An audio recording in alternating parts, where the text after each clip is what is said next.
We're currently in the period of the Sefirah, of the Sefiras HaOmer. And everyone knows the famous Gemara tells us that the reason why we have Aveilus during Sefirah is because that was the time period between Pesach and Shavuos, was the time period when the 24,000 talmidim of Rabbi Akiva died, because they didn't show proper kavod for each other. And my Rebbe, Rabbi Akiva, always used to say, and I believe Rav Aaron Koller says the same idea, that the reason they deserved to pass away because of this was because they couldn't be the ones to be the bearers of the Masorah, the transmitters of the Torah to the next generation. They weren't. They were lacking something. Hashem said, "I can't have them be the ones transmit the Torah to the next generation." They all passed away. We have no zecher of them. We don't know their names. We don't know anything about them. I want to share with you another idea in the Aveilus of Sefirah that I heard from my HaRav Hershel Welcher, and I've always found it very inspiring. And I strongly encourage anybody who enjoys hearing it to go listen to the full shiur on TorahAnytime.com. This is a very brief synopsis of it. So we find by Sefirah that the Aveilus of Sefirah is not in the Gemara. The Aveilus was instituted about 1,000 years later in the times of the Gaonim, around the times of the Crusades.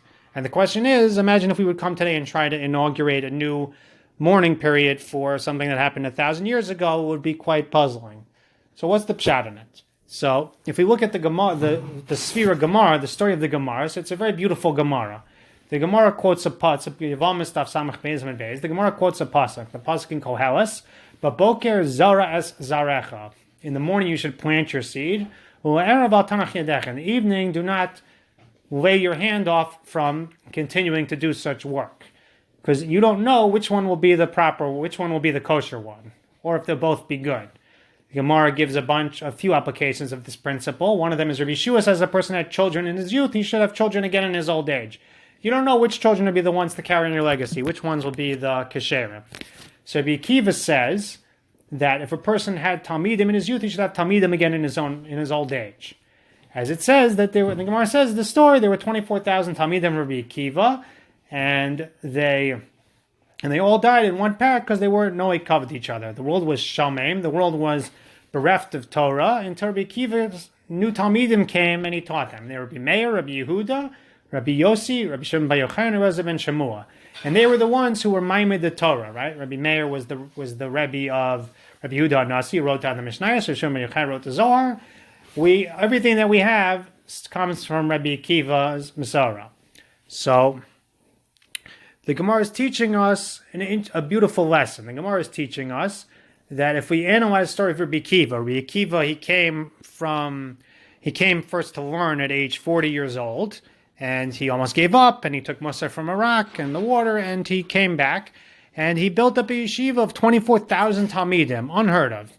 And he brought it to his wife, and at the end of the day, it's a famous story, and at the end of the day, they all passed away in one pair because they were no good kavod zeh b'zeh. So we can imagine if we would have been Rabbi Akiva, we might have said, maybe this is a sign from heaven that I'm in the wrong profession over here. Hashem doesn't seem to want me to be doing this. And more than that, just psychologically, how does a person get up and try again after losing 24,000 talmidim in such a short period? You feel like such a failure. And yet, Rabbi Akiva had the strength, he was able to do it. And that's his lesson from Baboker, Yizra Zarecha, Orav Al Tanach Yadecha. Also, it was a lesson for Klal Yisrael, because Klal Yisrael had just been through the Churban and destruction of Beitar. They'd had the destruction of the Torah world as they knew it. And now Rabbi Akiva had finally rebuilt a beautiful, booming yeshiva.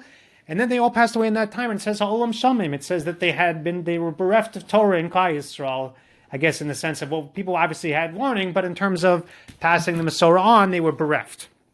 So it's something that Klal Yisrael also had that resurgence and that chizuk in that time. And maybe that's the answer to the question of why maybe Rav suggested maybe that's the reason why they instituted 1,000 years later. He quotes that Rav Yosher Ber Soloveitchik in his parish to the 25th Kinnah of Tisha B'Av talks about the Crusades, and he compares the story of Rabbi Akiva and his talmidim to the destruction of the German center of Torah Jewry in the Rhineland. That Germany was a center of Torah Jewry, and it was destroyed during this period.